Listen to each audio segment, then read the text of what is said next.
Alusegu field macha onye buja nekwu egwu onye buja bateku the field macha worldwide timodo uda maka uda maka uda gachi madu gachi Kanila kana uda maka mana uda kanila neno wa uda gachi anya neno nyaka gachi uda gachi na kuda kama wa uda kama neno uda kasima no wa wanne malo wanne onye bulu nwanne ya buru odogwu ọ bụrụ nwanne ya buru odogwu ndị ejibe egwu a ndị apiti international ndị ejibe egwu nyaka nneke ndị ejibe egwu ka nneke na ndị ejibe egwu anya bujana wana mobi Nigeria sumadia egu ijala egu na talachimwa ainaka na Mr. Chinamalu amaka na kwa wa Chinamalu na gulere odagu ipushilezi onye sokwa gulere anyị kenere abusha shamano mekene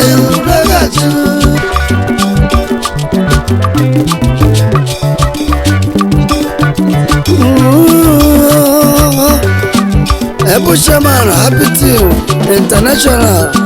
unaji blekwo ekene manwu tuluba oga bale na tekwa munna manyao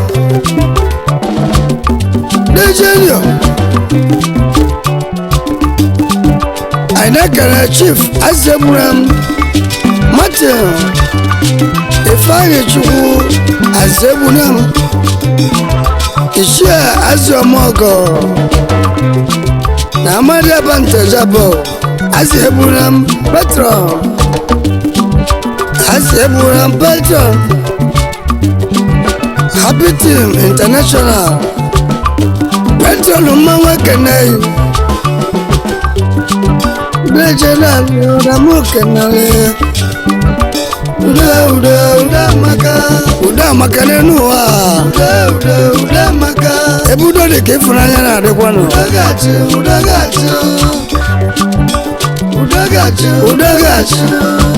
Udagachi no Aina kana Madam Bright Madam Goslow Madam Manya Kenai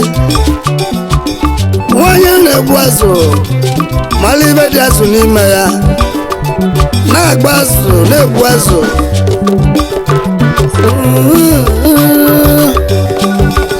Na-ebu Vice Chalody Happy Team International Anyị kenere Eze nwanyị anyị kenere Mmiri na-azụ azụ n'elu ụwa Nne mmiri na anyị kenere Anyị na-ekene Ndidi Amaka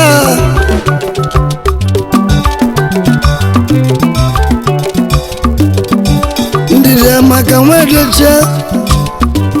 Anyị kene Ndidi Amaka nwedocha N'ụmụ okpoto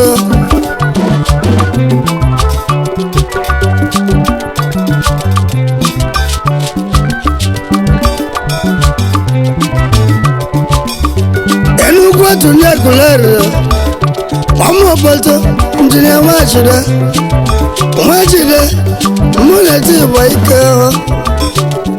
Eke Ijele wanye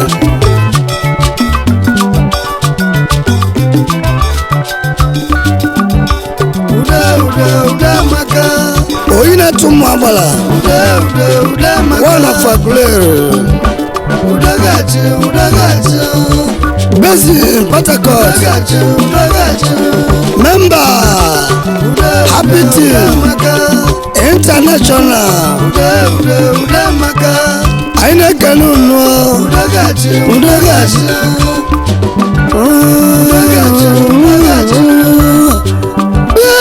Nenegwa Egwidala Simodogwa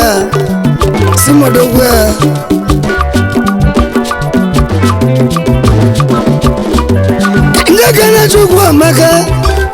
Chukwuamaka million wilo Odogwego na Benin Chukwuamaka million wilo Odogwego ilo wa Benin Chukwuamaka wa Benin na Benin Republic Member Chukwuamaka wa Benin Mlere kepoka moyanafo Benin ugole swage Member Happy Team International Aina kenunwa Ego wana maluwane Ego wana maluwane Onye mebi hapi bamara kwa Mwana maluwane Eno Uda maka Uda maka Udagachi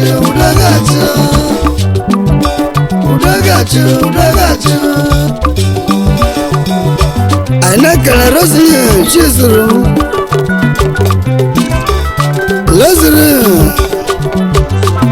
Chizuru Ifra Aka Naladi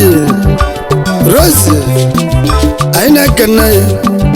Naraza ya kanai Naraza kanazu Ana Anya bushana wabuna moga legu Adogwu Umuagha, Abia State, Lagos Base.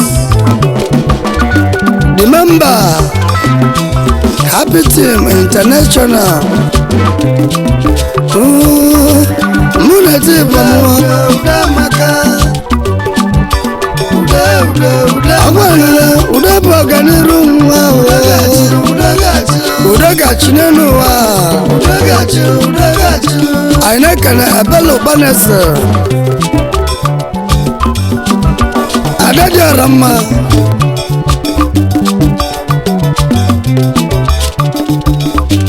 Onye mulere webele shiwu, onye mu atwalu, umuleri kozibia, adumuleri, Oka Base, member Happy Team International, ande muleri, onye buche nwanne yina meke neyo, Sylvester Ekwalo. Ogosa Wachina Maru Onye Bwezunu Kunam Onye Bwezunu Agulere Bwezunu Kunam Lagos Base Happy Team International Nigeria Sumodia Ayabala Ekwizala Ainakana Mmadụ Chikobi Jacinta Eke Angel Brandy Eke Angel Brandy Anyekenei Angel Unumekenei yo Angel Alusegwa Nyanekwewu Angel Muleti Bosomu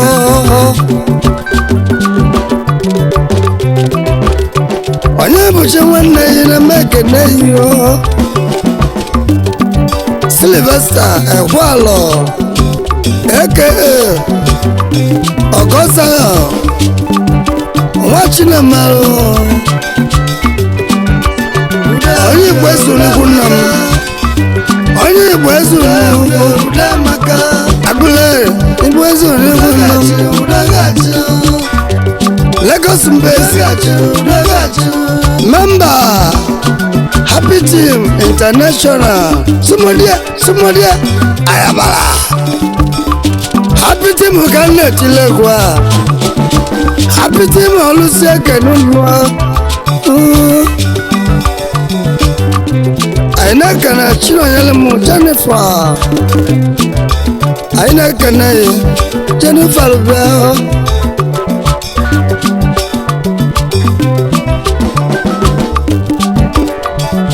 Chimuna Yelemu Jennifer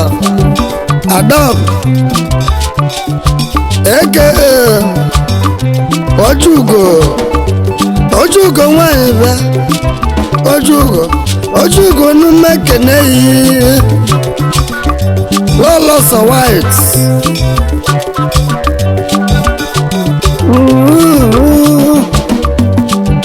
Uda maka Uda maka Udagachi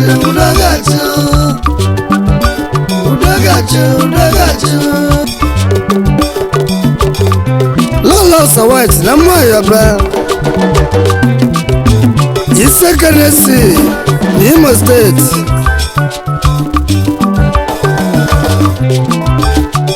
The CEO Jennifer Brick Lagos Base member Happy Team International Aina nyuna bianguliyo Onye ndi ndoduruka Onye ndi ndoduruka ibeneno Onye ndi nduna chinene Maniba na yochi Onye ndi ndukwechi Ili ndukwechi Na tukutu Tukutu no tuziliyo Otuzili Naka chikunacho Neno otu ụzọ n'ụzọ iri na-enyekwuru ise bụrụ maka ndụ gị Chinaka Odowa aka Odowa million pounds anyị na-ekene from Umugawa Eziagwagule base in Porto-Novo the Benin Republic member Happy Team International anyị na-ekene unu anyị na-ekene ụdọ ọsọ Ọgọnna aka Okekiri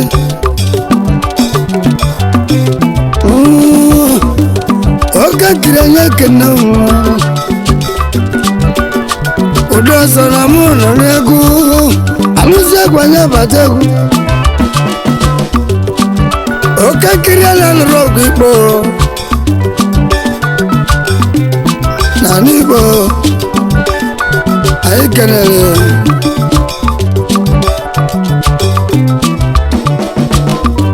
anyị ekele onye mụ galagụ ibite Aguleri Anambra gọziri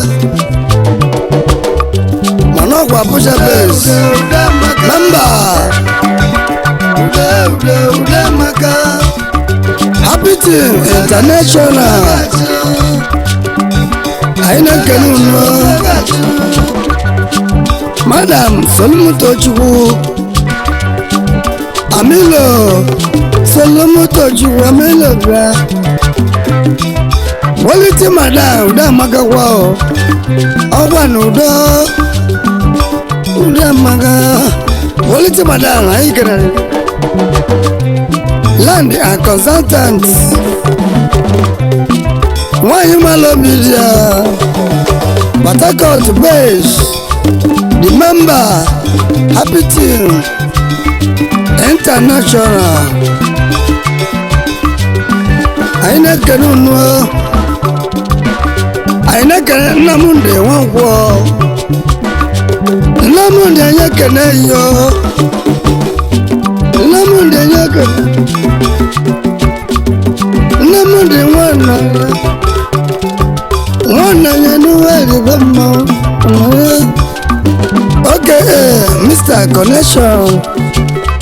Connection bịa welu ugo yo onye mụrụ eriri na-eyiri n'ọnụnụ dila ihe moto pass na Sokoto base member Happy Team International Happy Team okele tilo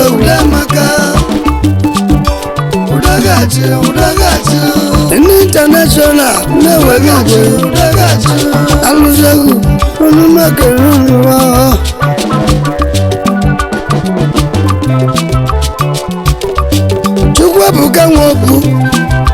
Chukwuebuka Nwaokwu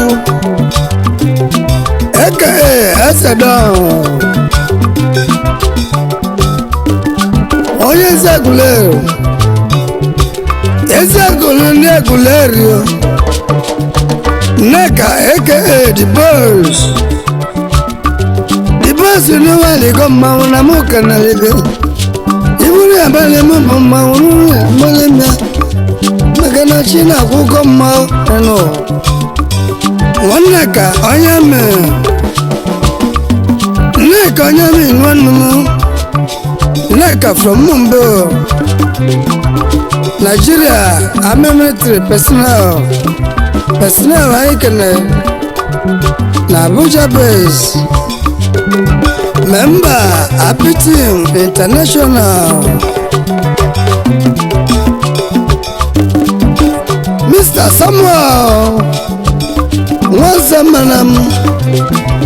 from Eziagwagule aka Igwe Scam bịa nwa Malaysia bịa odogwu na Malaysia international businessman member Happy Team International